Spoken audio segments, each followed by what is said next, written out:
The courtroom smells like old wood and fear. Thomas Bennett sits at the defendant's table, though he's not the one on trial. Not technically. His wife is laughing.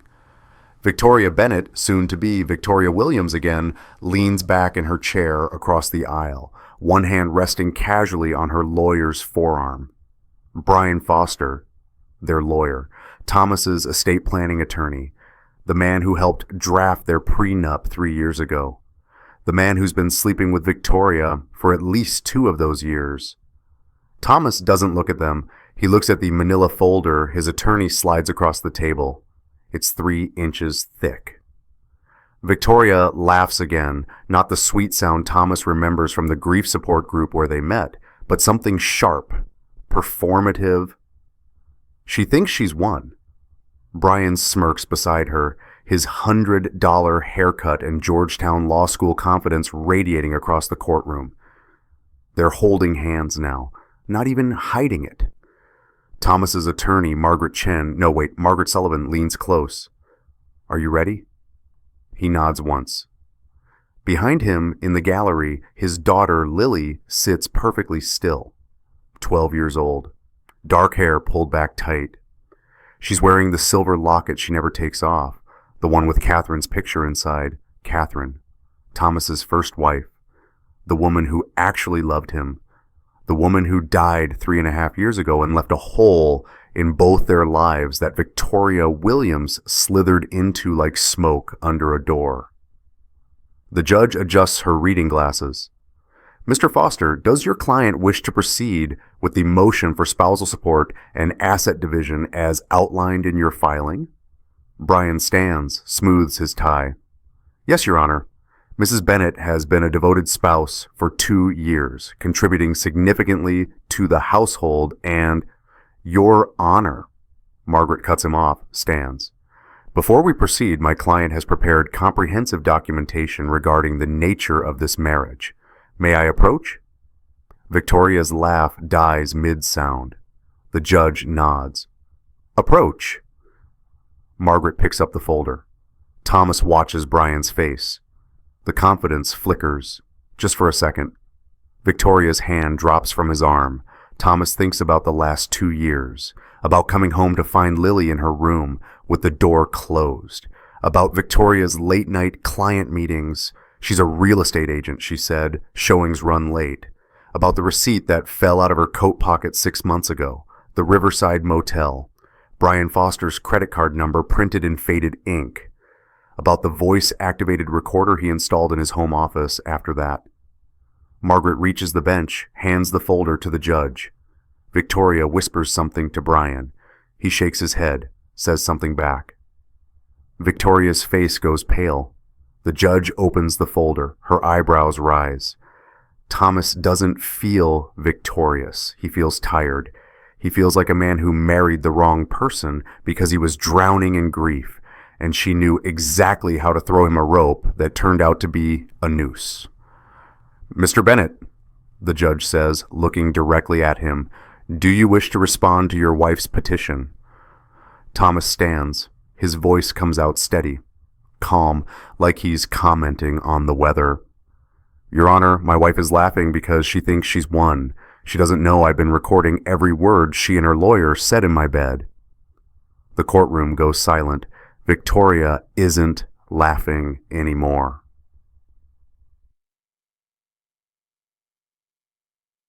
Three years ago, Thomas Bennett didn't believe in second chances. Catherine had been gone for 6 months.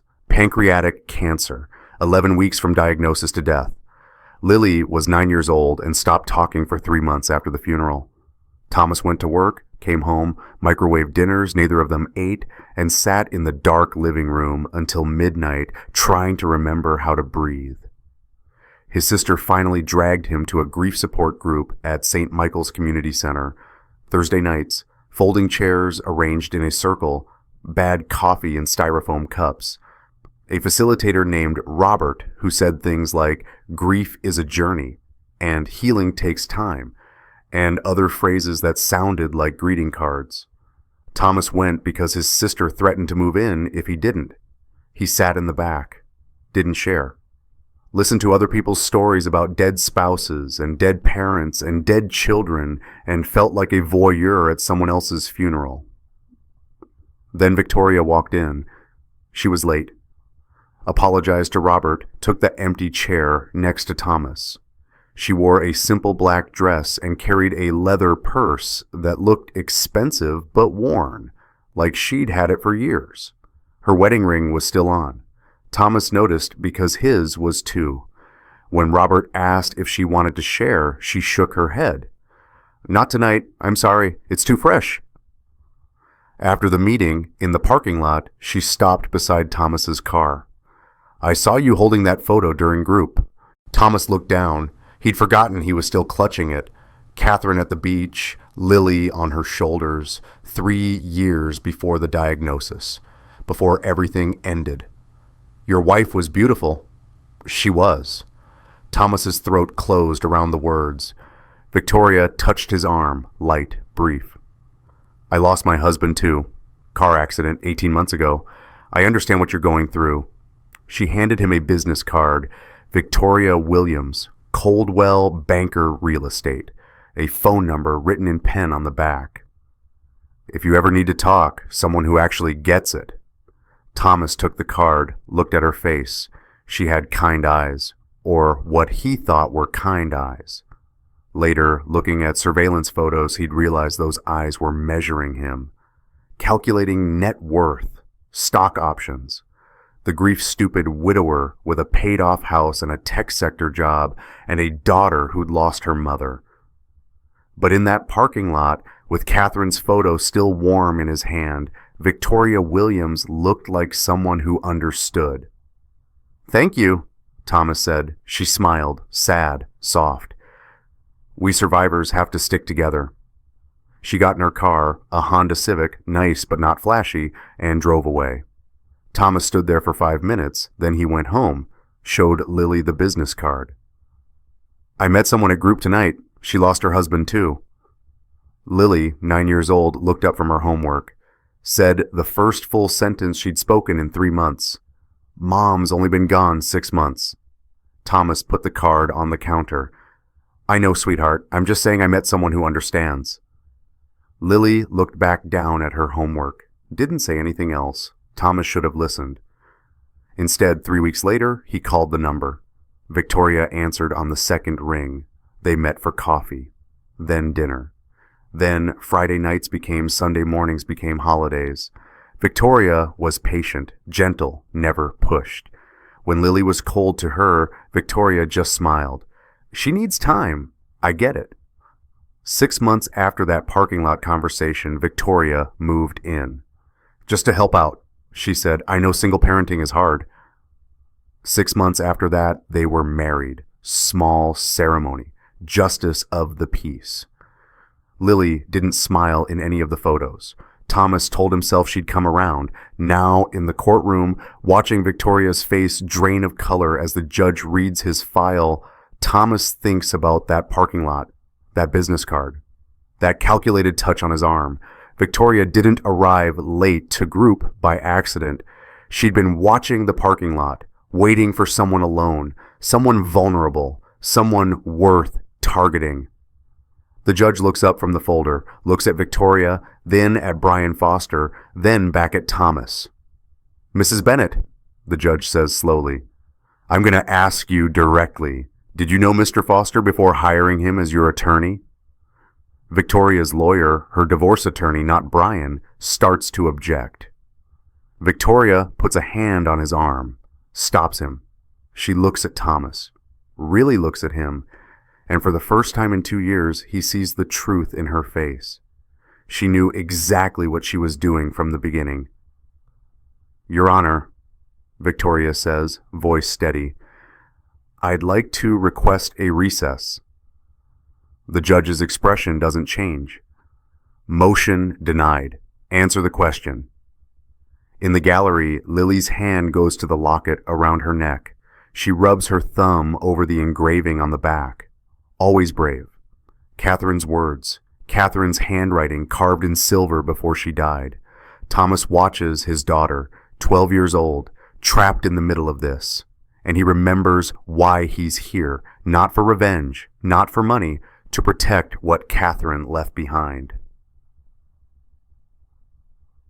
Lily Bennett learned to be invisible. It started small, closing her bedroom door when Victoria came home, eating dinner quickly so she could be excused, spending weekends at friends' houses, anyone's house, anywhere that wasn't home.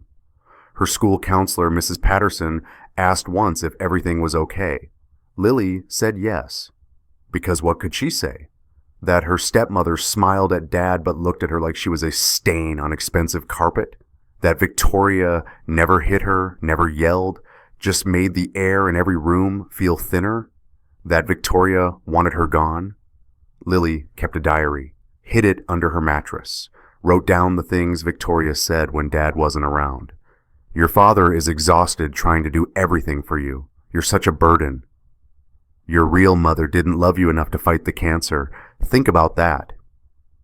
If you tell him I said these things, he'll never believe you. He's in love with me, not you. Lily didn't tell him she was 10 when Victoria moved in, 11 when they got married, 12 now, old enough to know that her father had been drowning before Victoria arrived, old enough to see that Victoria threw him a life preserver he desperately needed, even if that life preserver came with hooks. At night, Lily slept with Catherine's locket clutched in her fist. The chain left red marks on her neck from pulling it too tight, but she didn't care. Inside the heart-shaped pendant was a photo.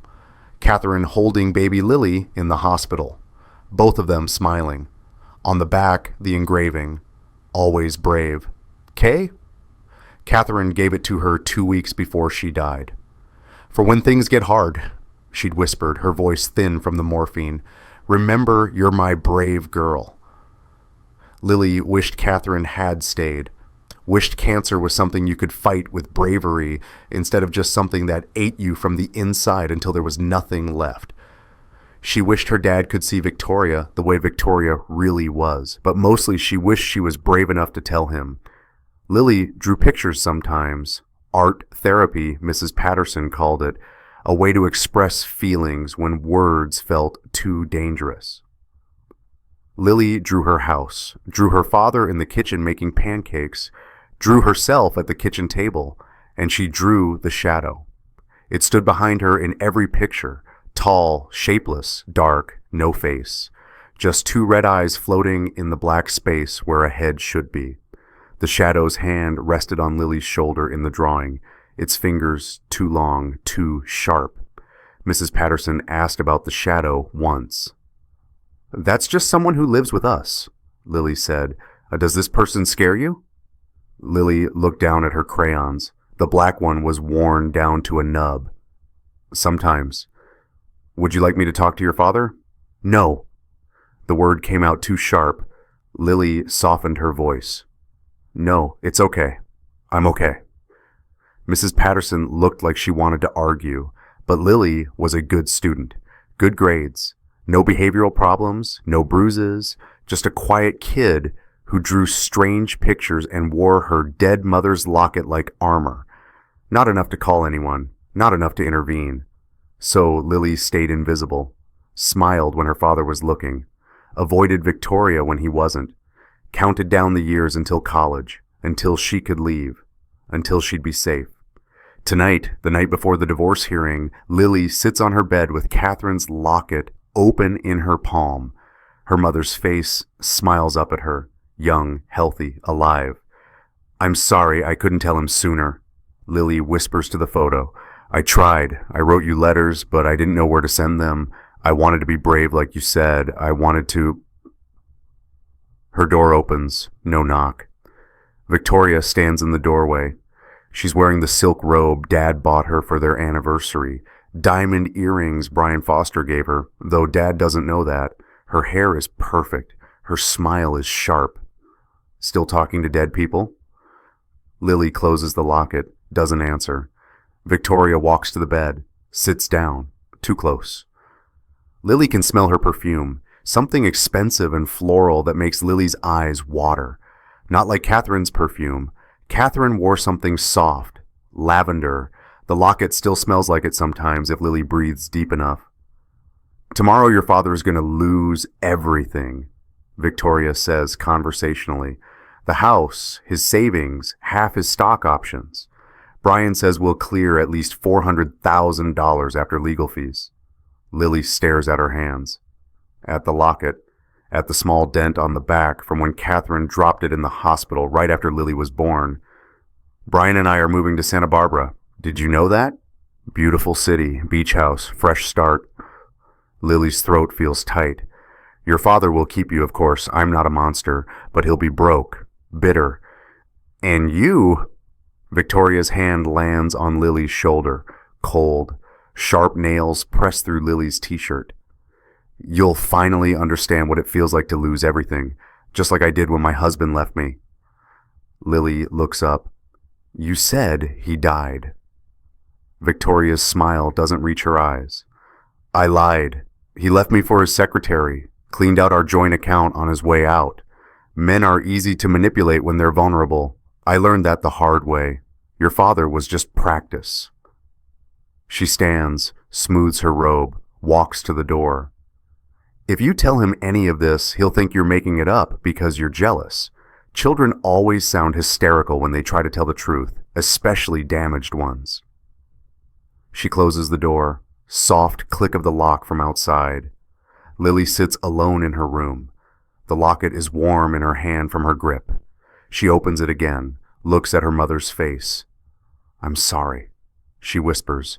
I'm so sorry I wasn't brave enough. Outside her window, the moon is full. Inside her chest, something small and fierce and quiet starts to burn.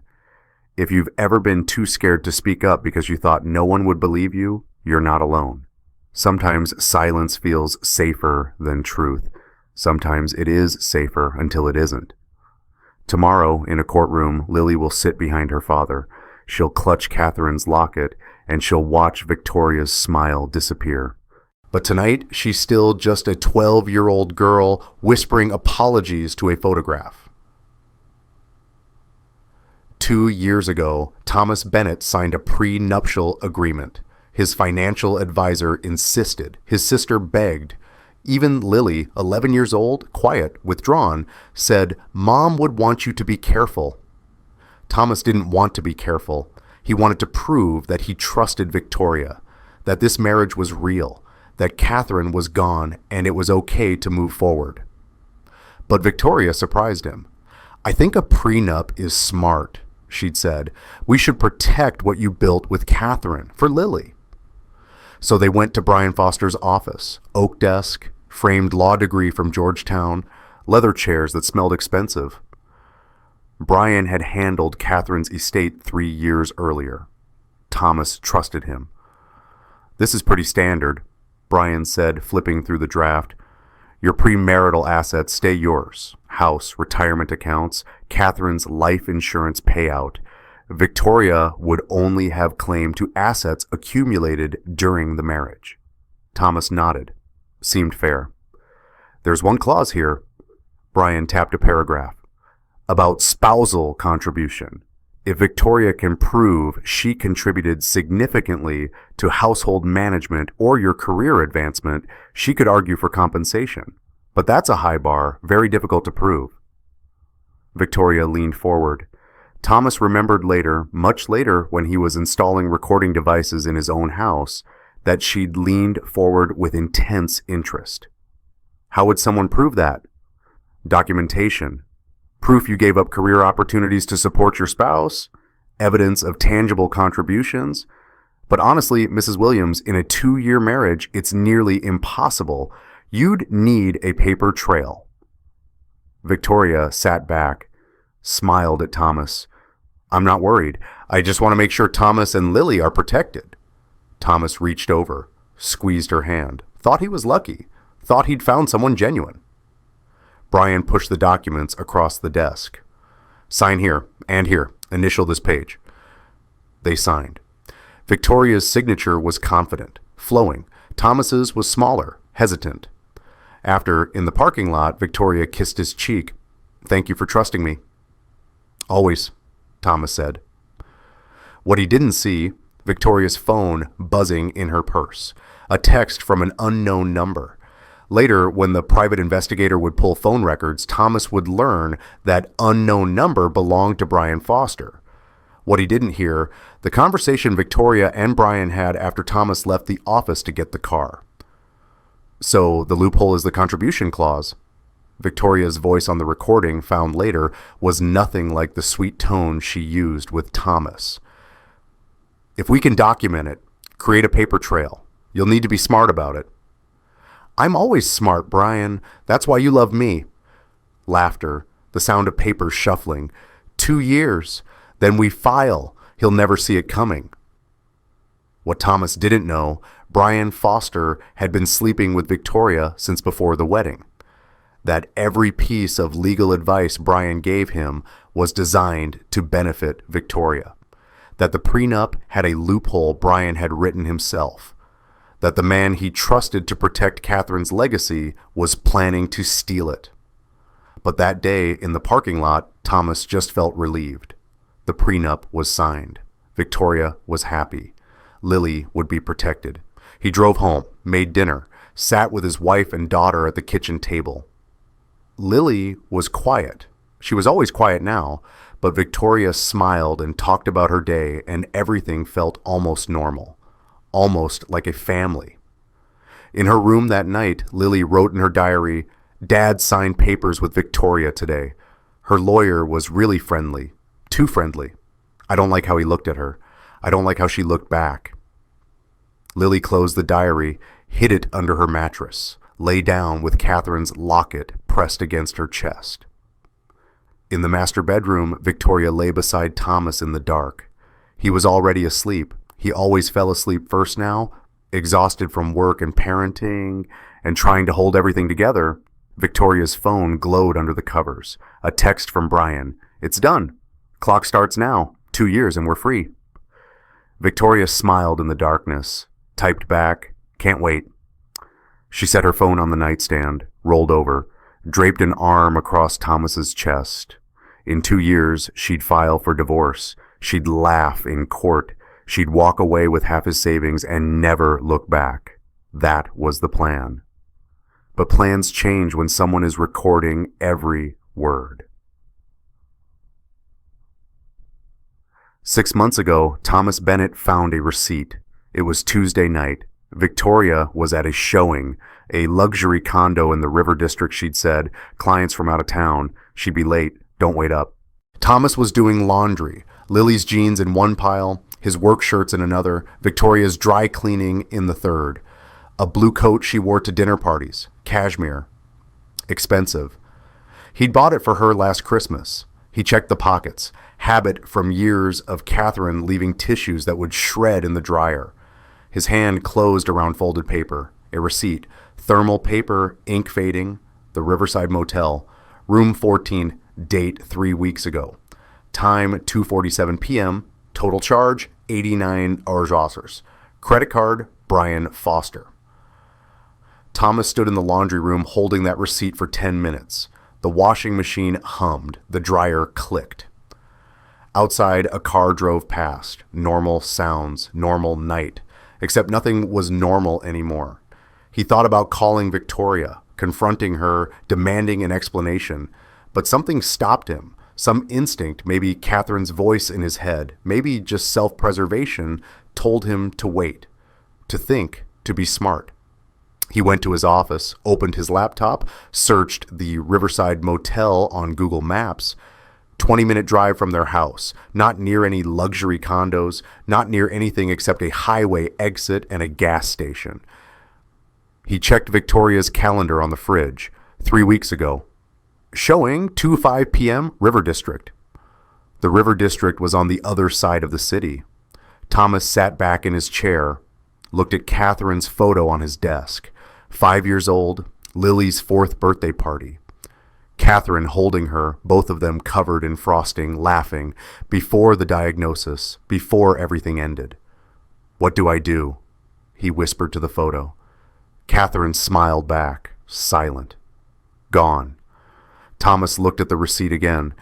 Brian Foster's name on the credit card, their lawyer, their friend, the man who helped draft the prenup to protect Lily. the man sleeping with his wife. Thomas opened his desk drawer, found a business card in the back under old tax returns. A private investigator. His sister had given it to him years ago during the divorce scare before Catherine got sick. Just in case, she'd said. He'd never thought he'd need it. He picked up his phone, dialed the number. It rang 4 times before someone answered. Davidson Investigations. Hi, yes, Thomas's voice cracked. He cleared his throat. Started again. I need to hire someone to follow my wife. Silence on the other end. Then, how long has this been going on? I don't know. I just found evidence tonight, a receipt. Okay, we can help. I'll need some basic information. Full name, vehicle description, typical schedule. Thomas gave the details, answered questions. Set up a meeting for tomorrow, hung up. Then he sat alone in his office and stared at Catherine's photo and thought about the last 2 years. About Victoria's late nights, her client meetings, her new perfume, the way she'd started keeping her phone face down on the counter, the way Lily had stopped talking to him about anything that mattered. How had he missed it? How had he been so blind? The front door opened. Victoria's voice called out, I'm home! The showing went great. I think they're going to make an offer. Thomas stood, put the receipt in his pocket, walked downstairs, smiled, kissed her cheek, said, That's wonderful, honey. She went to shower. Thomas went to check on Lily, found her asleep with Catherine's locket still around her neck. The chain had left a red mark on her skin. Thomas adjusted her blanket, kissed her forehead, whispered, I'm sorry I didn't see it sooner, sweetheart, but I see it now. Lily didn't wake up, but her hand moved in her sleep, gripped the locket tighter. The next morning, Thomas called an electronics store, ordered a voice-activated recording device, small, discreet, legal in their state as long as it was his property, his house. The package arrived 2 days later. He installed it in his home office, hidden behind a row of books, set it to record anything above a whisper. Then he waited. It took 3 weeks to catch them. Victoria and Brian in his office after a document review meeting. Thomas had taken Lily to her piano lesson. They thought they had 2 hours. The recorder caught everything. Victoria. How much longer do we have to pretend? Brian. 8 months until the 2-year mark, then we file. Victoria. I'm so tired of sleeping next to him. He's so pathetic. He still talks about Catherine in his sleep. Brian. Well, soon you won't have to pretend anymore. The prenup loophole activates at 2 years. You've documented all your household contributions, right? Victoria. Every single one. Receipts, calendars, everything. He'll never prove I didn't sacrifice my career for this family. Brian. Good. We're going to take him for everything he has. The house, the stocks, half his retirement. He won't see it coming. Laughter. The sound of kissing. The sound of Thomas's marriage ending in his own office while his daughter practiced scales down the street. Thomas listened to that recording 20 times before he could hear it without shaking. Then he called his sister, called a divorce attorney, not Brian Foster, called the private investigator and said, I need everything, photos, receipts, phone records, everything. Then he went to Catherine's grave, sat on the cold ground beside her headstone, laid a hand on the carved letters of her name. Catherine, he said, I need you. I need you to tell me what to do.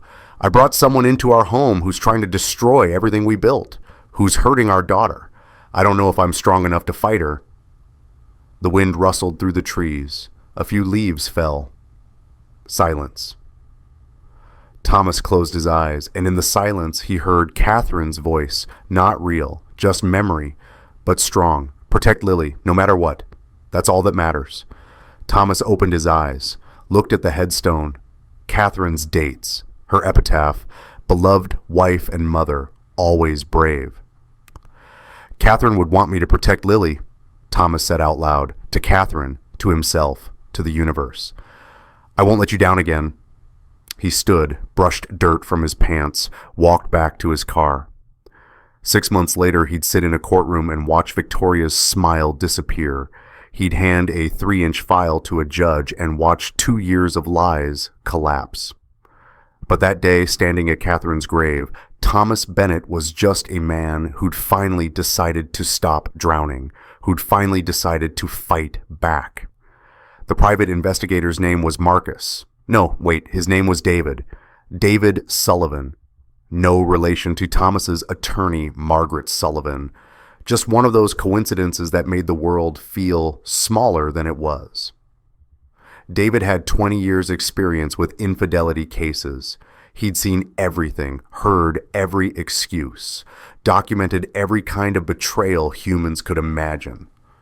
When Thomas walked into his office that first day, hands shaking, voice barely steady, still holding that motel receipt, David knew exactly what case this would be. The kind where the wife was meticulous, careful, smart. The kind that required 6 months of patience to build an airtight case. First thing you need to understand, David had said, spreading a legal pad across his desk, is that feelings aren't evidence. You know your wife is cheating. I believe you. But a court needs proof, photographs, timestamps, patterns, documentation. Thomas nodded, couldn't speak. Second thing, this is going to hurt. You're going to see things you can't unsee. Pictures of your wife with another man. Evidence that the affair is longer, deeper, more calculated than you think. Are you prepared for that? I don't have a choice, Thomas said quietly. I have a daughter. David looked at him for a long moment, then nodded. Okay, let's get to work. That was 6 months ago. Now, in David's office again, Thomas sits across from a conference table covered in photographs, surveillance photos, 8x10 glossy prints, time stamped in the corner, professional, damning. Photo 1, Victoria and Brian entering the Riverside Motel. Date 4 months ago. Time 2:15 p.m. Victoria's hand in Brian's back pocket. Photo 2, same location, exiting 2 hours later. Victoria's hair is different, messier. Brian is loosening his tie. Photo 3, restaurant. The Palm. Date 6 weeks ago. They're holding hands across the table. Champagne glasses. Victoria is laughing. Photo 4, Brian's law office parking garage. Date 3 weeks ago. They're leaning against her car, kissing, his hand on her face. Photo 5, the gym where Victoria claims to have a membership. Date 2 weeks ago. She's wearing workout clothes. Brian meets her at the entrance. They walk in together. Exit 45 minutes later without looking like they worked out. David lays them out one by one. Methodical, professional. I've documented 127 meetings over 6 months, he says. Hotels, restaurants, his office, her office, parks, coffee shops. Average duration, 2 to 3 hours, all during times when she told you she was working. Thomas picks up photo 4, studies Victoria's face. She looks happy, genuinely happy, more alive than she's looked at home in months, maybe ever. There's more, David says. He slides a manila envelope across the table. I found a storage unit, rented under your name, but you didn't rent it. Thomas's head snaps up. What? Storage unit at Secure Space on Highway 9, rented 8 months ago. Monthly payments coming out of a joint credit card you share with your wife. Small charges, $59 a month. Easy to miss in a statement. What's in it? I don't know yet. Legally, I can't access it without your permission as the named renter. But I'm guessing, based on pattern, that it's a place she's storing assets. Things she's planning to take when she leaves. Thomas feels cold. The kind of cold that starts in your chest and spreads to your fingers. She's been planning this for 8 months? At least, probably longer. David pulls out another document. I also pulled financial records, the ones you authorized. Your joint account shows several large purchases over the last year. Furniture, electronics, jewelry, all items that could be easily liquidated. And here, he points to a highlighted line. 3 credit card applications, all in your name, all declined because she forged your signature.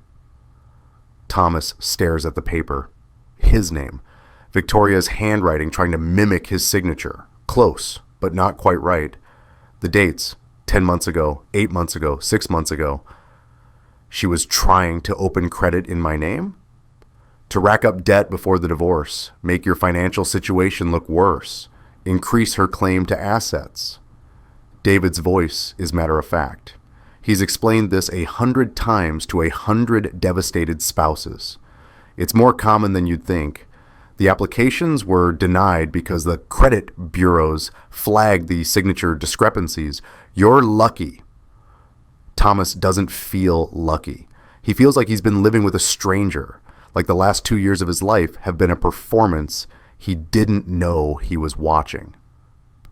There's one more thing. David slides a final photograph across the table. It's Victoria, alone, sitting in her car outside Thomas's office building. The timestamp says 3 years ago, 2 months before she randomly showed up at the grief support group. Thomas's mouth goes dry. What is this? I went back through traffic camera footage, public records. This is your wife sitting outside your office 3 years ago, before you ever met. I found 4 more instances over the next month. She was watching you, Thomas. She targeted you. The room tilts. Thomas grips the edge of the table. She knew about Catherine? His voice barely works. She knew you were a widower. She knew you had money. She knew you were vulnerable. And she planned accordingly. David's expression softens, just slightly. I'm sorry, I know this isn't what you wanted to hear. Thomas looks at all the photos spread across the table. 127 documented meetings, a storage unit, forged credit applications, surveillance photos from before they met. No love, no loyalty, just greed. I need copies of everything, Thomas says, already prepared. David slides a thumb drive across the table. Digital and physical copies. Chain of custody documented. Admissible in court. Your attorney will know what to do with it. Thomas takes the thumb drive, closes his fist around it, thinks about Lily at home, in her room, clutching Catherine's locket. Thinks about Victoria sleeping in Catherine's bed, wearing Catherine's jewelry, playing house in Catherine's home. Thinks about how close he came to losing everything. Thank you, Thomas says. David nods. One more thing, that storage unit, you might want to visit it with your attorney present. Document what's inside before she has a chance to empty it. Thomas stands, shakes David's hand, walks out into afternoon sunlight that feels too bright, too normal for the end of a marriage. In his pocket, the thumb drive feels heavy. Evidence, proof, the end of Victoria's laugh. He gets in his car, sits for a moment, then he calls Margaret Sullivan. I have everything, he says when she answers. Photos, financial records, proof she targeted me. It's worse than we thought. How much worse? She was watching me before we met. This wasn't an affair. This was a plan. Silence on the other end. Then, okay, we need to meet. Tonight. Bring everything. We're going to bury her. Thomas hangs up, starts the car, but before he drives away, he looks at one photo again. Victoria in her car outside his office 3 years ago. Her face is focused, determined, hunting. The locked drawer was in Victoria's nightstand. Thomas noticed it 3 years ago when she moved in. Small, brass lock. She said she kept personal papers inside, her late husband's death certificate, old photos, things too painful to look at. Thomas understood. He had boxes of Catherine's things in the attic he couldn't open. Grief was private. He never asked about the drawer again. Now standing in his bedroom while Victoria is at a showing, Thomas looks at that nightstand and knows the truth. Whatever is in that drawer isn't grief. It's evidence. The problem? He doesn't have a key. He starts searching. Victoria's jewelry box first. Nothing but earrings and necklaces. Some he recognizes, some he doesn't. Probably gifts from Brian. He moves to her closet, goes through coat pockets, jacket linings, purse pockets, nothing. He's about to give up when he hears footsteps in the hallway. Dad? Lily stands in the doorway. 12 years old, too thin. dark circles under her eyes from not sleeping. Catherine's locket around her neck like always. "Hey, sweetheart, I'm just..." Thomas stops. Doesn't know how to explain what he's doing. Lily looks at Victoria's nightstand, at the locked drawer, back at Thomas. "You're looking for something," she says, not a question. Thomas nods. Lily walks into the room, reaches under her shirt, pulls out Catherine's locket, opens it. Catherine's face smiles up from the left side. The right side is empty. It used to hold a photo of Thomas, but that was removed years ago when Lily wanted just her mother. Lily presses the back of the empty side. A tiny click, a false bottom pops open. Inside, a small brass key. Thomas stares. "Where did you get that?" "Mom's jewelry box, the one in the attic. I found it last year when I was looking for pictures of her." Lily holds the key out. Her hand is shaking. "I knew Victoria had a locked drawer. I knew she was hiding something. I thought if I had the key, maybe I could, I don't know, find proof." "Proof of what?" Lily's eyes fill with tears. "That she's bad. That I'm not crazy. That you would believe me if I could show you something real." Thomas takes the key, pulls Lily into a hug. She's stiff at first. They haven't hugged like this in months, maybe longer, but then she collapses against him. 12 years old and so tired. "I believe you," Thomas whispers into her hair. "I'm sorry I didn't see it sooner. I'm sorry you felt alone. But I see it now, Lily. I see everything." Lily cries, really cries. The kind of crying that's been building for 2 years. Thomas holds her and thinks about all the signs he missed. All the times Lily tried to tell him without words. All the times she closed her bedroom door and he thought she was just being a moody preteen instead of a girl trying to survive. When she's calm, Thomas pulls back, cups her face. "Do you want to open it with me, or do you want to wait outside?" "Together," Lily says. "I want to see." They sit on the floor beside Victoria's nightstand. Thomas fits the key into the lock. It turns smooth, easy. The drawer slides open. Inside, a black leather journal, no label. The lock broken, hanging loose. Thomas lifts it out. The leather is cracked, worn. The pages are filled with cramped handwriting. Victoria's handwriting. He opens to the first page. Dated 3 years and 2 months ago. Thomas Bennett, 44 years old, software engineer at TechCore Solutions. Stock options mature in 18 months. Widower, wife died of pancreatic cancer 6 months ago. Daughter, Lily, age 9. Estimated net worth, 1.2 million, including home equity. Vulnerable, perfect. Target acquired. Thomas's vision blurs. He reads it again. Target acquired.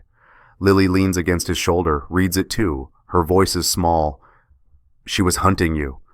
Thomas flips through the pages. Entry after entry, a timeline of manipulation. Joined St. Michael's grief group. Thomas attended tonight. Didn't share. Keeps to himself. Looked exhausted. I'll give him 2 more weeks, then make my move. Introduced myself in parking lot. Gave him my card. He looked so grateful for basic kindness. This will be easy. Coffee today. He talked about Catherine for an hour. I nodded and said supportive things. Men are so simple when they're grieving. They just want someone to listen. Met Lily today. Cold little thing. Smart. She's going to be a problem, but children are resilient. I'll deal with her later. Thomas proposed. I acted surprised. Said yes. He cried. We have a wedding date, 6 months from now. After that, the clock starts. Thomas can't read anymore. His hands are shaking too hard. Lily takes the journal, keeps reading. "Dad," she whispers. "There's more." She points to an entry dated 1 year ago. Met with Brian today. He says the prenup has a loophole. If I can document household contribution for 2 years, I can claim compensation. I need to create a paper trail. Receipts, calendar entries, anything that shows I sacrificed career for family. Brian will coach me. He's useful and entertaining. Thomas suspects nothing. Another entry, 6 months ago. The girl is a problem. She watches me, knows something is wrong, but she's too scared to tell him. Fear keeps children quiet. Good. If she tries to speak up, I'll make sure Thomas thinks she's just jealous, acting out because she misses her real mother. Another. 3 months ago. Brian and I discussed Endgame. We file in 5 months. I'll laugh in court when Thomas realizes he's lost everything. The house, the stocks, the dignity, all of it. Catherine was smart to die when she did. She doesn't have to watch me dismantle everything she built. Lily closes the journal. Her face is white. She talked about Mom, about you, about me, like we were just things. Thomas pulls her close again. Over her head, he looks at the journal. Black leather, cracked spine, pages full of Victoria's handwriting documenting 2 years of calculated cruelty. Not a wife, a predator. I need to call Margaret, Thomas says. This is evidence, Lily, real evidence. She can't lie her way out of this. Lily nods against his chest, touches the locket around her neck. Mom helped us find it. The key was in her jewelry box. She knew we'd need it. Thomas kisses the top of her head. Your mom always knew how to protect us. They sit on the floor for another minute. Then Thomas stands, helps Lily up, takes the journal to his office, scans every page, sends copies to Margaret, locks the original in his safe. When Victoria comes home 2 hours later, smiling, asking about dinner, Thomas smiles back, says, "How was the showing?" She launches into a story about difficult clients and bad market conditions. Thomas nods, agrees, makes sympathetic sounds, and thinks about the journal in his safe, about Victoria's handwriting documenting her own crimes, about how some people are stupid enough to write down every terrible thing they do. That night, Lily sleeps with her door locked, Catherine's locket under her pillow. And for the first time in 2 years, she sleeps through the night, because her father finally knows the truth. The deposition happens 3 weeks before the trial. Lily sits in a conference room at Margaret Sullivan's law office, leather chairs, mahogany table, a court reporter in the corner with her stenography machine. A child psychologist named Dr. Harrison sits beside Lily, required by law when a minor gives testimony. Thomas is there too, and Victoria's divorce attorney. And Brian Foster representing Victoria as her estate planning attorney, though everyone in the room knows what he really is. Margaret sits across from Lily. Her voice is gentle, professional. Lily, I know this is hard, but I need to ask you some questions about your stepmother, about Victoria. Is that okay? Lily nods. Her hand goes to the locket around her neck, rubs her thumb over the engraving on the back, always brave. Can you tell me about your relationship with Victoria, when she first moved in? Lily's voice is quiet, small. She was nice at first when Dad was around, but when he wasn't, she trails off. What happened when your dad wasn't around? She changed. She stopped smiling. She said things. What kind of things? Lily looks at Thomas. He nods. You can do this, sweetheart. She said I was a burden, that Dad was exhausted taking care of me, that my real mom didn't love me enough to fight the cancer. That's why she died. The room goes silent. The court reporter's fingers pause on the keys. Even Victoria's attorney looks uncomfortable. Margaret's voice stays steady. Did you tell your father about this? No. Why not? Because Victoria said if I told him, he wouldn't believe me. She said he was in love with her, not me. That he'd think I was making it up because I was jealous. Thomas closes his eyes, feels something crack in his chest. Did Victoria ever hurt you physically? No. Lily's voice is barely a whisper. But she hurt me where no one could see. Can you explain what you mean? Lily takes a shaky breath. She made me feel like I didn't belong in my own house, like I was a guest who stayed too long. She wanted me gone. She talked about boarding schools, about how much easier things would be if I wasn't there. Margaret slides a piece of paper across the table. Is this your drawing, Lily? It's the picture from Lily's school folder. The kitchen table. Thomas making pancakes. Lily sitting at the table. And behind her, the shadow. Tall, shapeless, black.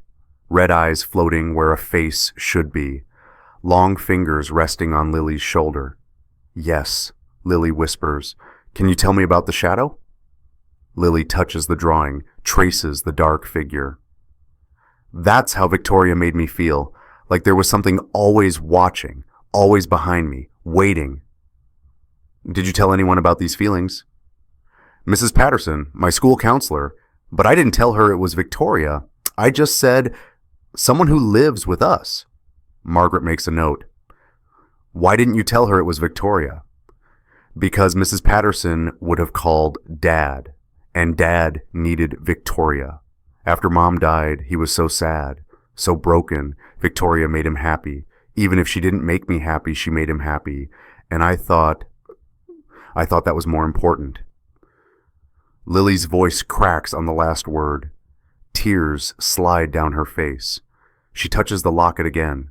The chain has left a thin red line on her neck from gripping it so tight for so long. Thomas stands, can't help it. We can stop. She doesn't have to. No. Lily looks at him, 12 years old, exhausted but determined. I want to finish. She turns back to Margaret, wipes her eyes. Victoria said one more thing, the night before the divorce hearing. What did she say? She said that tomorrow Dad would lose everything, that she and Brian were going to take the house and the money and move to Santa Barbara. She said I'd finally understand what it feels like to lose everything, just like she did when her husband left her. Victoria's attorney sits up straight. Her husband died. That's what Mrs. Bennett told. She lied, Lily says. She told me he left her, that men are easy to manipulate when they're vulnerable, that Dad was just practice. The room erupts. Victoria's attorney is trying to object. Brian's face has gone pale. Margaret is taking notes. The court reporter's fingers fly. Thomas sits frozen, watching his daughter, his 12-year-old daughter, speak truth she's been holding inside for 2 years. Margaret raises a hand. The room quiets. Lily, one more question. If you could say anything to your father right now, what would it be? Lily looks at Thomas, really looks at him, and says, I'm sorry I didn't tell you sooner. I was scared. But mostly I was scared that if I told you, you'd have to choose between being happy and protecting me. And I thought you'd choose happy. Her voice breaks on the last word. Thomas is out of his chair, across the room, pulling her into his arms. She sobs against his chest. The locket presses between them, warm from her skin. I choose you, Thomas whispers into her hair. I will always choose you. I'm sorry. I'm so sorry. Margaret gives them a moment. Then, we're done here. Thank you, Lily. You were very brave. Lily pulls back, wipes her eyes, touches the locket. Mom said to be brave, so I tried. If you've ever had to find your voice when someone tried to silence you, you know how hard this moment was. Sometimes the bravest thing you can do is tell the truth, even when you're scared, even when you think no one will believe you. Lily found her voice, and everything changed.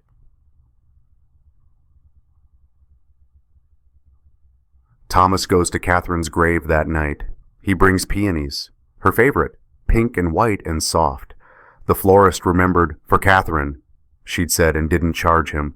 Small town kindness, small mercies.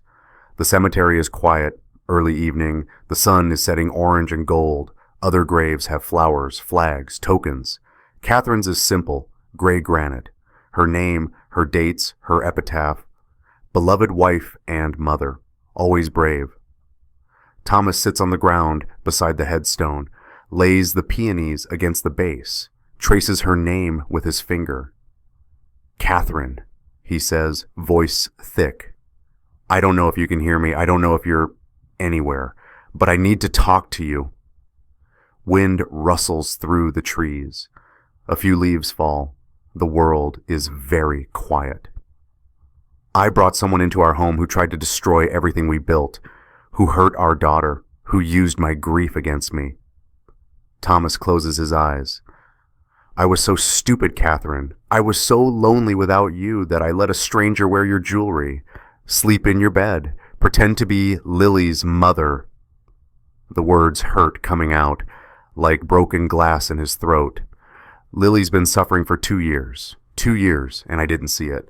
I was so focused on surviving, on trying to move forward, that I missed what was happening to our daughter right in front of me. He opens his eyes, looks at Catherine's name carved in stone. She testifies tomorrow in open court. She's going to have to relive everything Victoria did to her. Every cruel word, every moment she felt alone, and it's my fault because I was too broken to protect her. Silence, just wind, just the distant sound of traffic on the highway. Thomas leans forward, rests his forehead against the cool granite. I don't know if I can do this. I don't know if I'm strong enough. I keep thinking about how you would handle this, how you would know exactly what to say, how you would make Lily feel safe. He sits back, looks up at the sky. The first stars are coming out. But you're not here, and I have to do this alone. I have to walk into that courtroom tomorrow and watch our daughter tell strangers how badly I failed her. I have to stand up and fight someone who studied me like prey, someone who knew exactly how to get inside my head. A car passes on the road beyond the cemetery. Headlights sweep across the gravestones, then it's dark again. Catherine, Thomas's voice breaks. Tell me what to do. Tell me how to protect her. Tell me how to be half the parent you were. Please. The wind picks up, stronger now, cold. It rattles the trees, scatters leaves across the graves, and in that wind, Thomas hears Catherine's voice. Not real, just memory, just the echo of 1,000 conversations, but real enough. Protect Lily. That's all that matters. Protect our daughter. Thomas closes his eyes, feels tears slide down his face. Catherine would want me to protect Lily, he says out loud to Catherine, to himself, to the stars. I won't let you down again. He sits for another minute, then he stands, kisses his fingers, touches Catherine's name. Thank you, he whispers, for Lily, for the locket, for leaving pieces of yourself behind so we'd know how to be brave. He walks back to his car, drives home, finds Lily in her room doing homework, sits on the edge of her bed. Tomorrow is going to be hard, he says, for both of us. Lily nods, doesn't look up from her math problems. But we're going to get through it, together.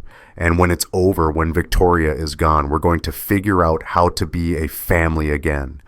Just you and me, like it should have been all along. Lily looks up. Her eyes are red from crying earlier. Do you really choose me? Always, Thomas says. I will always choose you. I'm sorry I made you doubt that. Lily sets down her pencil, leans against him, small, tired, 12 years old and carrying weight no child should carry. I miss Mom, she whispers. Me too, sweetheart, me too. They sit together until Lily's homework is done, until she's ready for bed, until the locket is safely around her neck and the lights are out. And Thomas sits in the hallway outside her room until he hears her breathing even out in sleep. Tomorrow they fight, tonight they rest.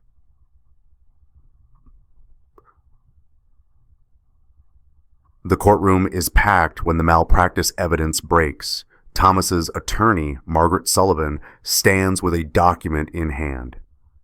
Your Honor, I'd like to enter evidence regarding a conflict of interest that may affect these proceedings. The judge looks up. What kind of conflict? Mr. Brian Foster, who is representing himself as Mrs. Bennett's estate planning attorney, has been in a romantic relationship with Mrs. Bennett for approximately 2 years. During this time, he also served as Mr. Bennett's attorney. This represents a severe breach of legal ethics. The room explodes. Victoria's divorce attorney is on his feet, objecting. Brian is pale, shaking his head. Victoria's face has lost all color. The judge bangs her gavel. Quiet, Mr. Foster, is this true? Brian stands, adjusts his tie. His voice is steady, but his hands shake. Your Honor, I provided legal counsel to Mr. Bennett in his capacity as... while sleeping with his wife? Silence. Brian clears his throat. Any personal relationship I may have had with Mrs. Bennett began after my professional relationship with Mr. Bennett concluded. Margaret approaches the bench. Your Honor, I have evidence that contradicts that statement. She slides a document across.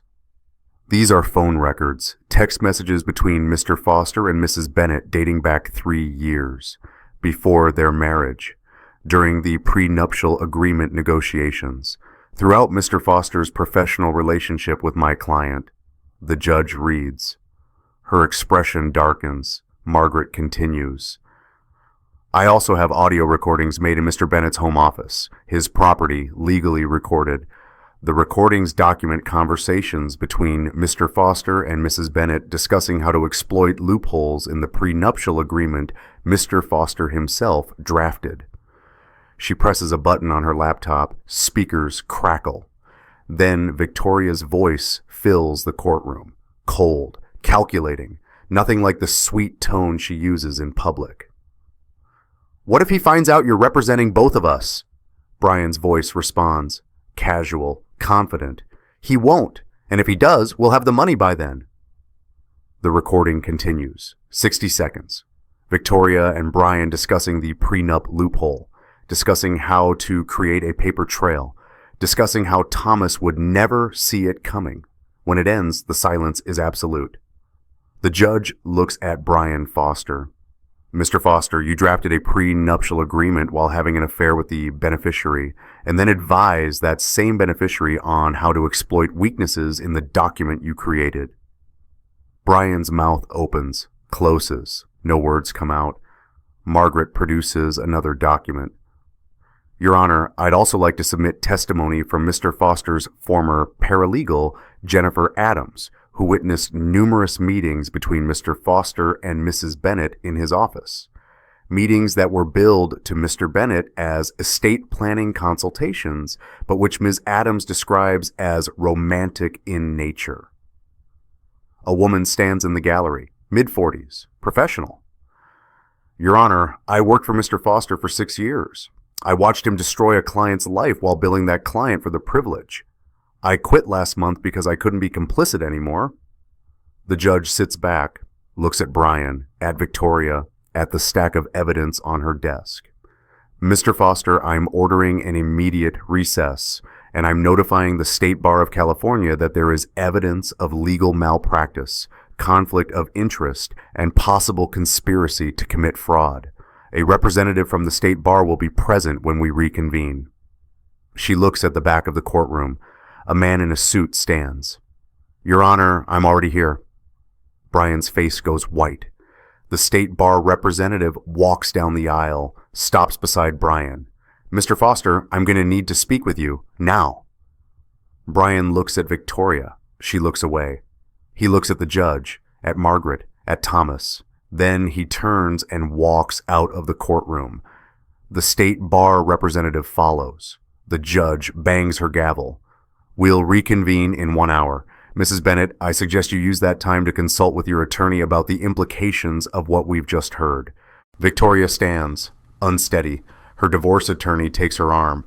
They hurry out a side door. Thomas sits perfectly still. Lily's hand finds his, squeezes.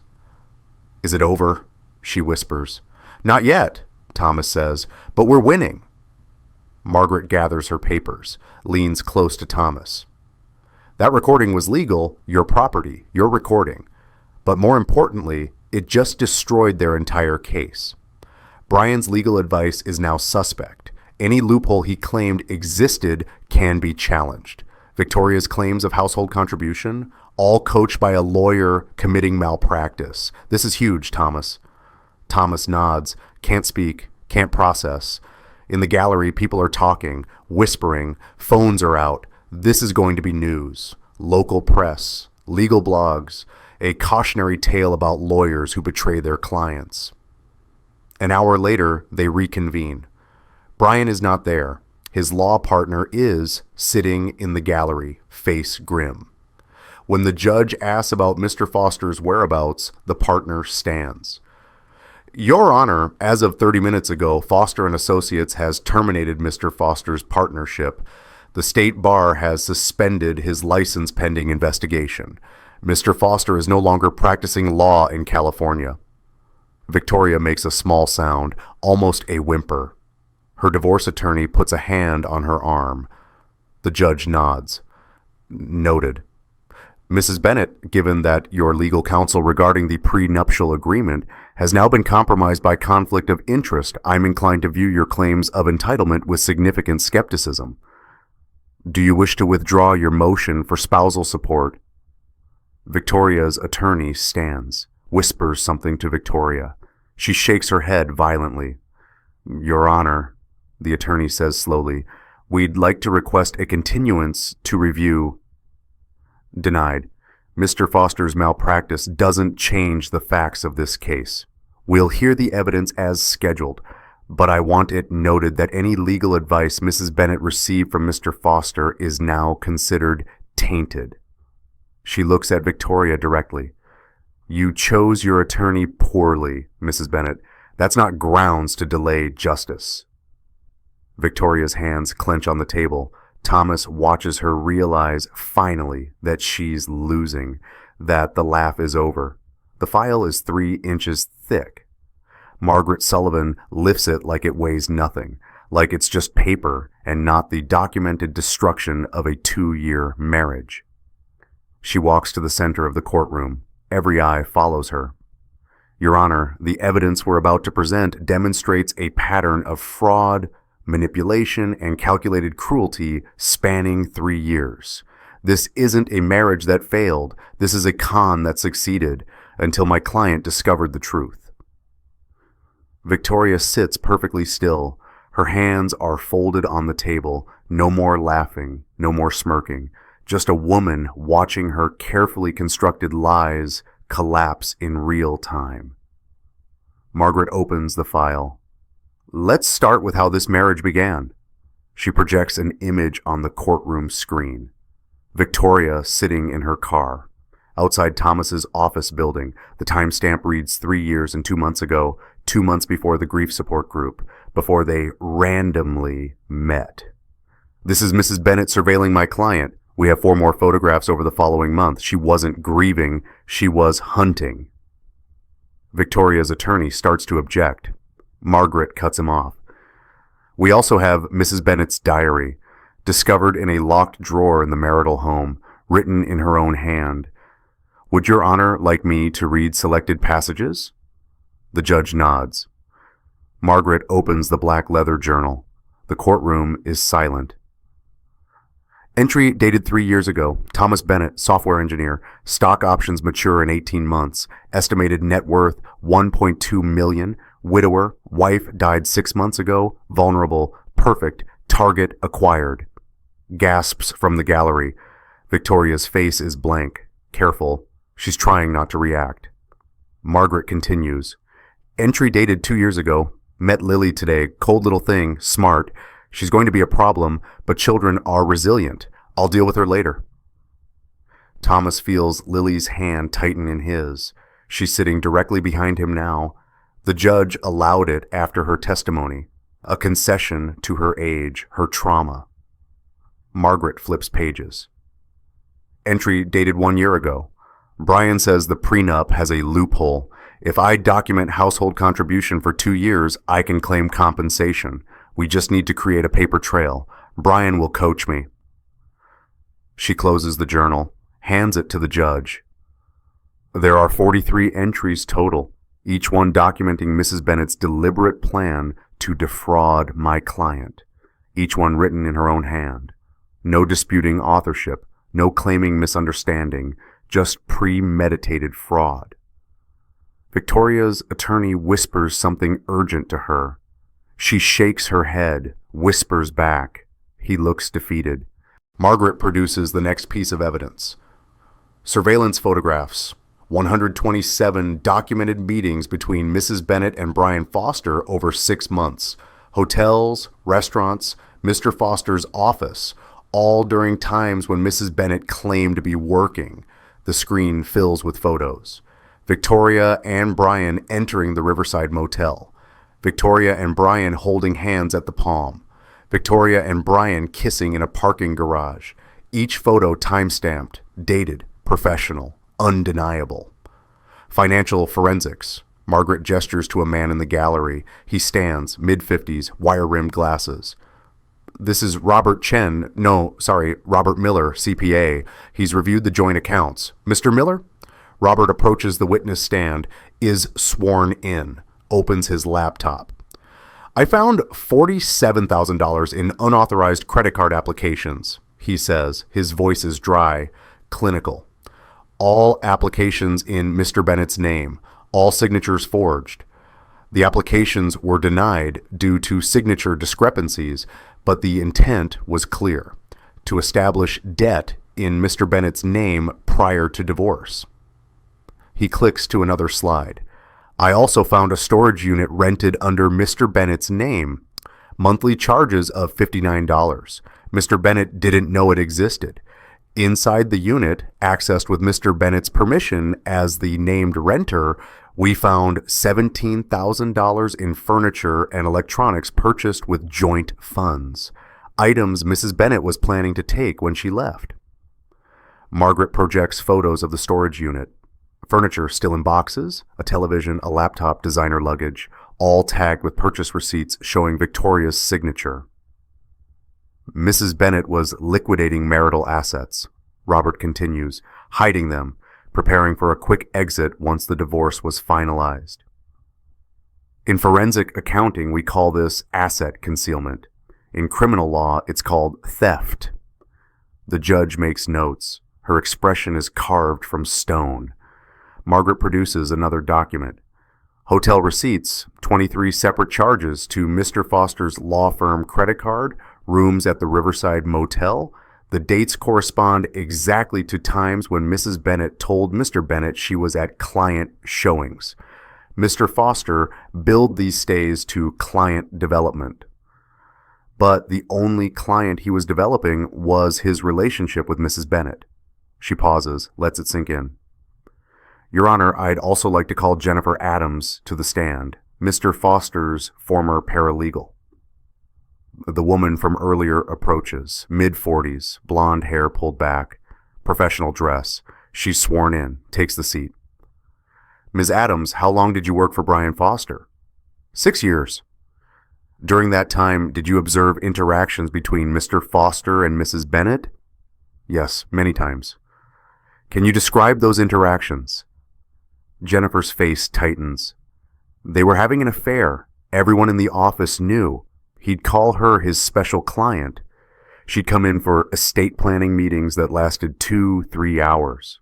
I'd hear them in his office, laughing, flirting. Once I walked in without knocking and they were intimate. When was this?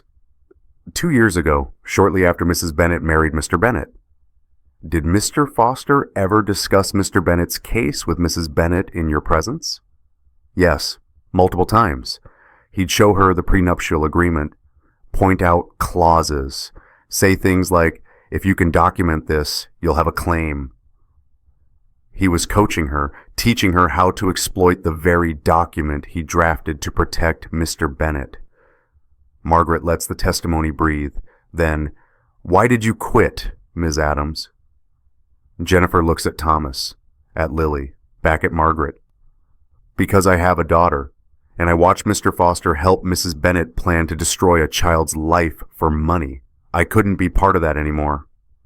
Her voice breaks on the last word. The judge hands her a tissue. No further questions, Margaret says. Victoria's attorney declines to cross-examine. What could he ask? The evidence is overwhelming. Margaret returns to her table, picks up one more item, Catherine's locket, the silver heart that Lily wears every day. She holds it up. This belonged to Catherine Bennett, Thomas's first wife, Lily's mother. It contains a photograph of Catherine holding baby Lily. On the back, an engraving, always brave. Catherine gave this to Lily 2 weeks before she died. She hands the locket to the judge. Inside this locket, Lily found a key, a brass key hidden in a false bottom. That key unlocked Mrs. Bennett's diary. Catherine left her daughter away to find the truth. Even after death, she was protecting her family. The courtroom is silent. The judge examines the locket, opens it, sees Catherine's face, closes it gently, hands it back to Margaret. Margaret walks to Lily, gives her the locket. Lily puts it around her neck immediately. Her fingers go to the engraving, trace the words her mother carved. Margaret turns back to the judge. Your Honor, this case isn't about a marriage that failed. It's about a woman who targeted a grieving widower and his child, who studied them, who calculated their vulnerability and exploited it for financial gain, who spent 2 years emotionally abusing a 12-year-old girl while stealing from her father. She closes the file. The evidence speaks for itself. Not a wife, not a partner, a predator. The judge removes her glasses, looks at Victoria. Mrs. Bennett, I'm going to ask you directly one more time. Did you marry Mr. Bennett with the intent to defraud him? Victoria's attorney leans over, whispers urgently. Victoria pushes him away, stands. Your Honor, I love Thomas. I tried to be a good wife, a good stepmother. If things didn't work out, that doesn't mean... Mrs. Bennett. The judge's voice is ice. I've read your diary. I've seen the surveillance photos. I've heard testimony from multiple witnesses. You can continue to lie, but it won't change the outcome. I'm asking you one final time.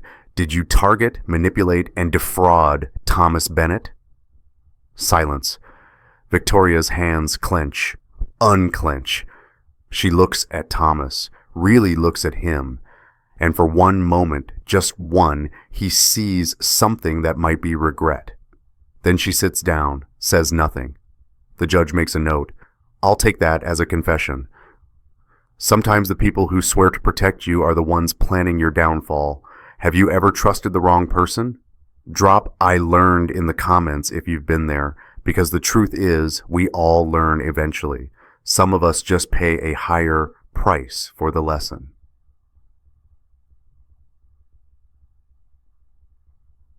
The state bar hearing happens during the lunch recess.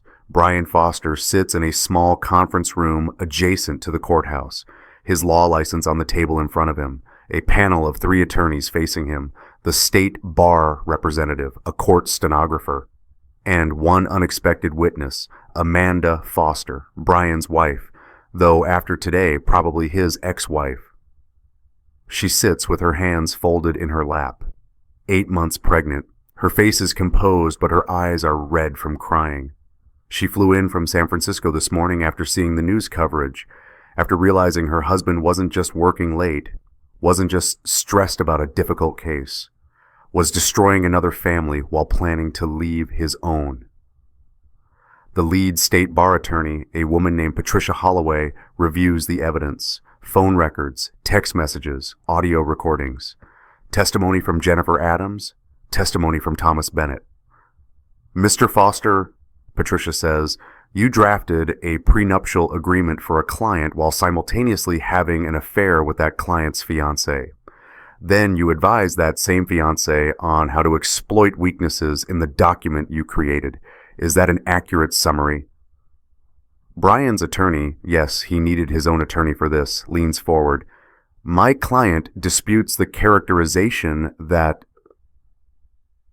I'm not asking your client's attorney, I'm asking your client. Patricia's voice is sharp.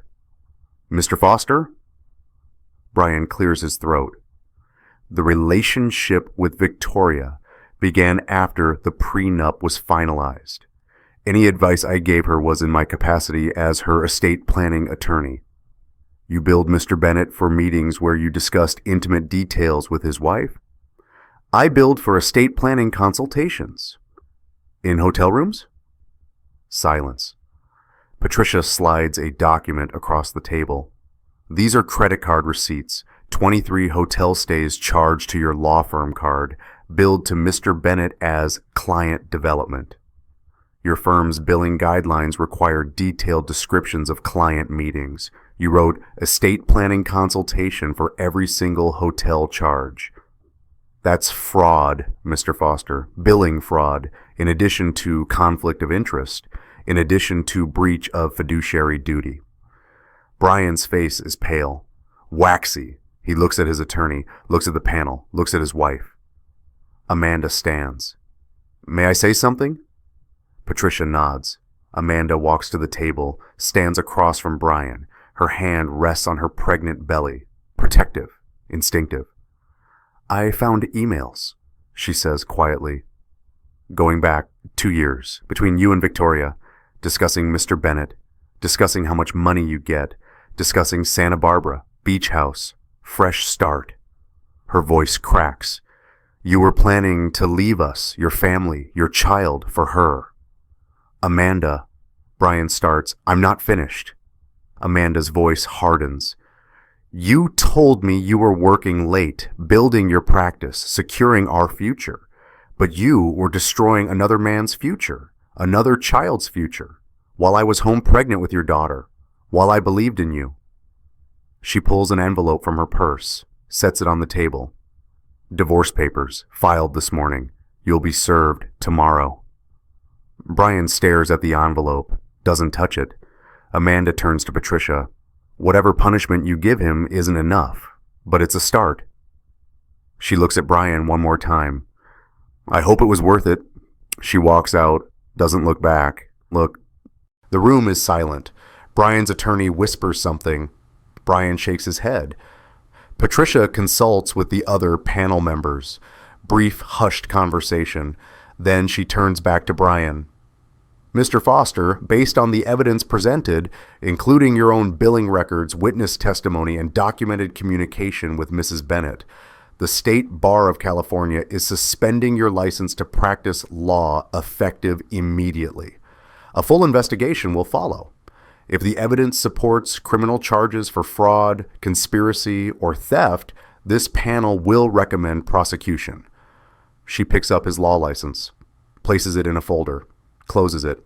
You violated every principle of legal ethics. You betrayed a client's trust. You conspired to commit fraud, and you billed that client for the privilege. Patricia's voice is cold. You don't deserve to practice law. You don't deserve to call yourself an attorney. This hearing is adjourned. Brian sits perfectly still. His attorney packs papers. The panel files out. The stenographer leaves. Brian is alone in the conference room. His law license gone, his wife gone, his career over. Outside in the courthouse hallway, Amanda Foster sits on a bench, one hand on her belly, the other holding her phone. A text appears from her sister. I saw the news. Are you okay? Amanda types back, I will be. In the main courtroom, the lunch recess ends. People file back in. Thomas, Lily, Margaret, Victoria, and her attorney. The gallery fills. The judge enters. Everyone stands. Please be seated, she says. We'll now hear final arguments and render a verdict. Victoria's hands are shaking. She knows what's coming. Thomas squeezes Lily's hand. Almost there, sweetheart. Almost done. The verdict takes 15 minutes. The judge reviews the evidence, the diary, the surveillance photos, the financial forensics, the testimony, the audio recordings, everything laid out in meticulous detail. This court has reviewed extensive evidence of fraud, manipulation, and exploitation of a grieving man and his child, the judge says. Her voice fills the courtroom. Final. Absolute. The prenuptial agreement was entered into in good faith by Mr. Bennett. It was exploited in bad faith by Mrs. Bennett with the assistance of her attorney, Brian Foster. Victoria's face is blank, careful, but her hands give her away, twisting, clenching. The prenuptial agreement stands in full. Mrs. Bennett is entitled to 0 alimony, 0 division of premarital assets, 0 compensation for alleged household contributions, which this court finds were documented fraudulently for the purpose of establishing false claims. The judge looks directly at Victoria. Mrs. Bennett will vacate the marital home within 30 days. She is entitled to remove only items she brought into the marriage or purchased with her own documented funds. All other property remains with Mr. Bennett. Victoria's attorney scribbles notes, whispers to her. She doesn't respond, just stares at the table. Additionally, this court is issuing a restraining order. Mrs. Bennett is prohibited from contacting Lily Bennett in any form. No calls, no texts, no letters, no attempts at communication whatsoever. Violation will result in immediate arrest. Lily's breath catches, relief. It's over, she's safe. Furthermore, the judge's voice sharpens. This case is being referred to the district attorney's office for criminal investigation. Evidence suggests Mrs. Bennett may have committed identity theft, fraud, and conspiracy to commit theft. Those are felony charges, Mrs. Bennett. Criminal charges. Do you understand? Victoria nods once, barely. Her face has lost all color. The judge picks up Victoria's diary, holds it.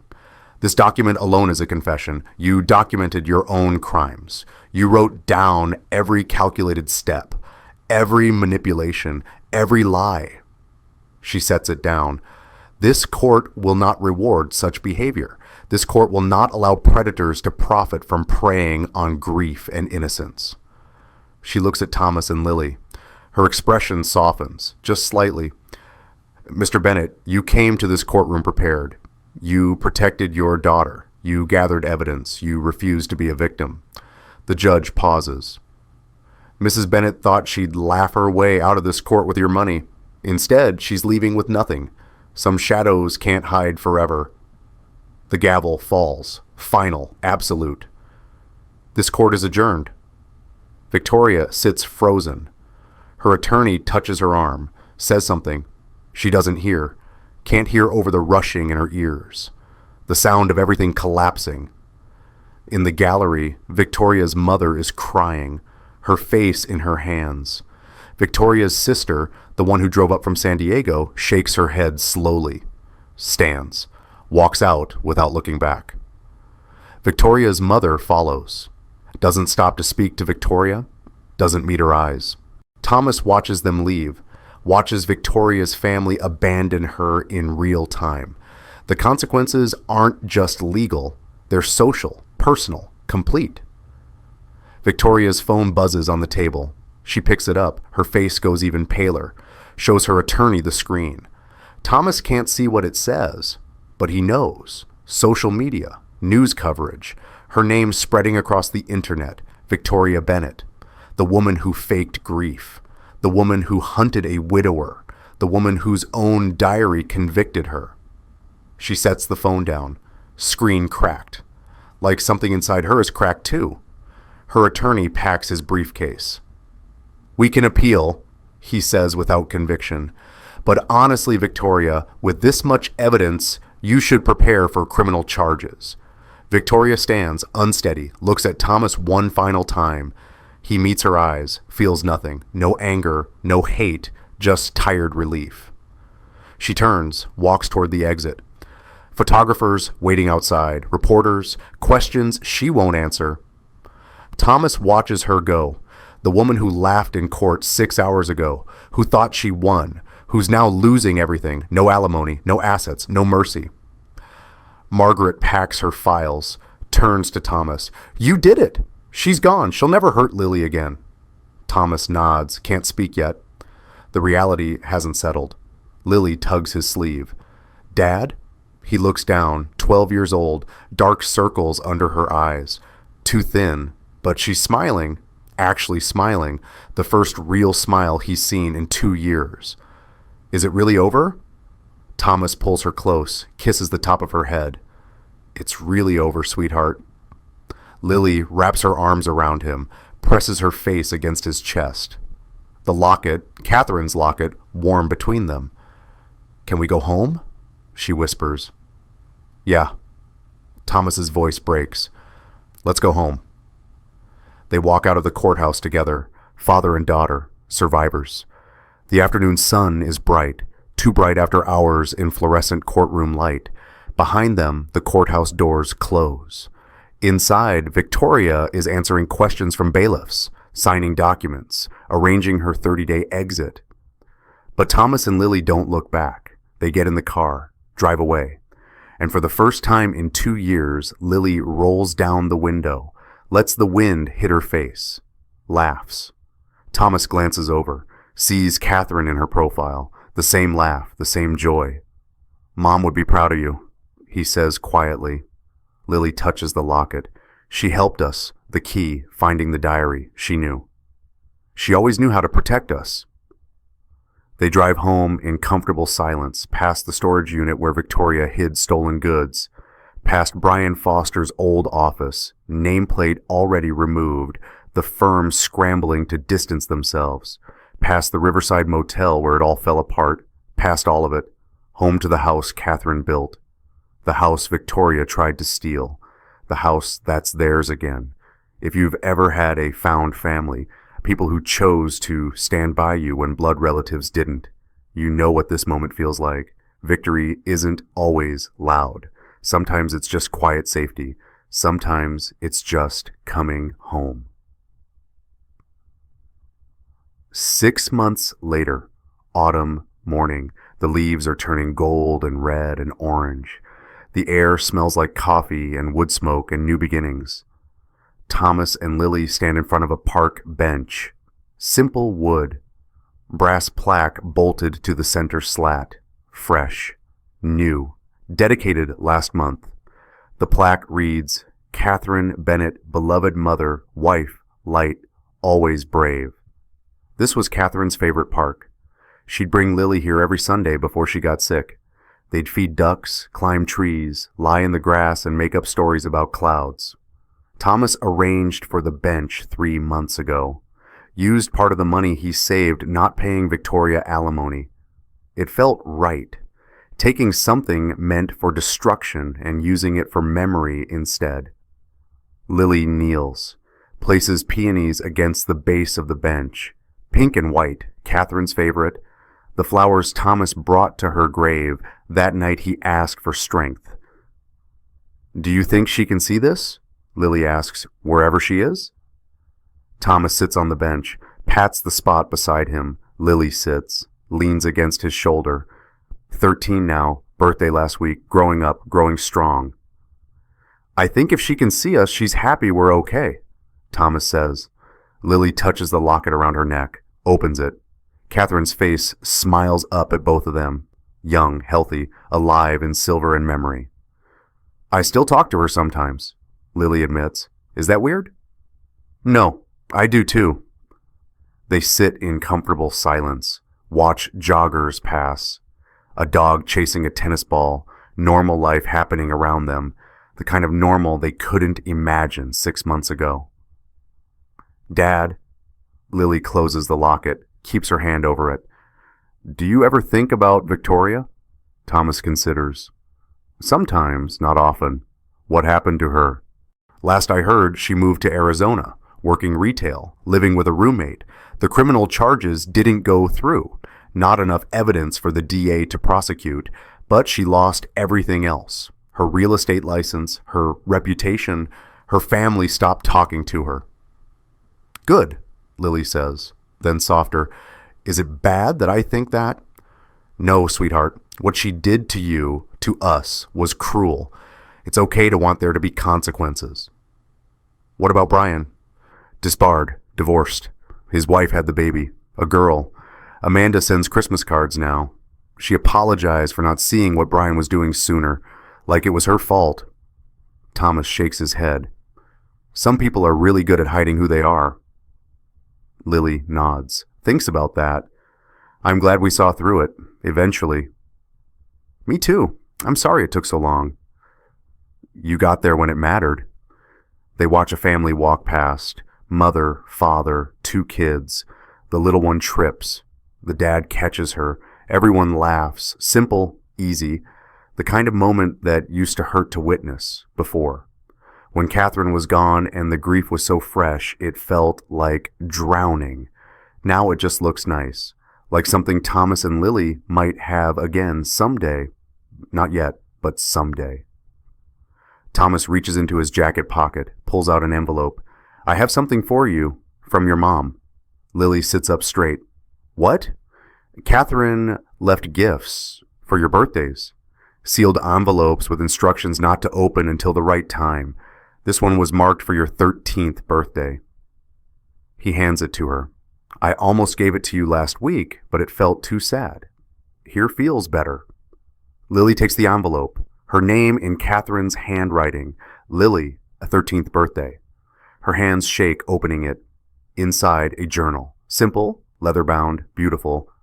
And on the first page, Catherine's handwriting, "For Lily on her 13th birthday. Write your own story. You don't need anyone's permission to be brave. I loved you from the moment I knew you existed. I'll love you forever, wherever I am. Don't waste time being scared of the wrong things. The only thing worth being scared of is living a small life. Live big, baby girl. Live brave. All my love, always, Mom." Lily reads it twice, 3 times. Tears stream down her face, but she's smiling. She knew. She knew I'd need this. She knew you'd be strong enough to hear it. Lily wipes her eyes, opens the journal to the first blank page, finds a pen in her pocket, writes, "My name is Lily Bennett. This is the story of how I found my voice." She closes the journal, looks at her father. "Is it okay if I write about everything? About Victoria, about what happened, about how scared I was?" "It's your story, Lily. Write whatever you need to write." "Will you read it when I'm done?" "If you want me to." "I want you to." They sit together on Catherine's bench. Lily holds the journal. Thomas holds his daughter's hand. The locket catches sunlight between them, swings gently in the breeze. An elderly couple walks past, sees the plaque. The woman smiles. "Beautiful memorial," she says. "Thank you," Thomas says. "She was a beautiful person." They walk on. The park fills with more people, more life, more moments that Catherine would have loved. "Do you think you'll ever get married again?" Lily asks suddenly. Thomas considers. "I don't know. Maybe, someday. Not for a long time. Why?" "Just wondering. If you do, I want to meet her first. Before it gets serious. Before she moves in. I want to make sure she's good." "Deal." "And Dad, if I don't like her, you have to listen." Thomas squeezes her hand. "I promise. I will always listen." Lily leans against him again. Content, safe. The journal rests in her lap. Catherine's words safe inside. A roadmap for growing up brave. "Dad?" "Yeah, sweetheart." "I love you." "I love you too, Lily." They sit until the sun is higher, until Lily's stomach growls and Thomas remembers they skipped breakfast. They stand. Lily brushes leaves off the bench, touches the plaque one more time. "Bye, Mom," she whispers. "Thank you for the journal. Thank you for the key. Thank you for being brave first." They walk back to the car, father and daughter, found family in the truest sense. Not blood, not obligation, just choice, just love, just showing up every day and trying to do better than yesterday. In the journal, tucked into the back pages, is one more note from Catherine. Lily will find it weeks from now, late at night, when she's written 50 pages of her story and needs encouragement to keep going. The note will say, "P.S. If you're reading this, you're already brave. You already survived. Keep going. I'm so proud of you. Tell your father I'm proud of him too. He did his best. That's all anyone can do." But today, Lily doesn't know that note exists yet. Today, she just knows her mother loved her, her father chose her, and the woman who tried to destroy them is gone. Today, that's enough. Catherine's legacy wasn't just love. It was the courage to protect it, the wisdom to leave pieces of herself behind, the faith that her family would survive even after she was gone. And they did. They really did.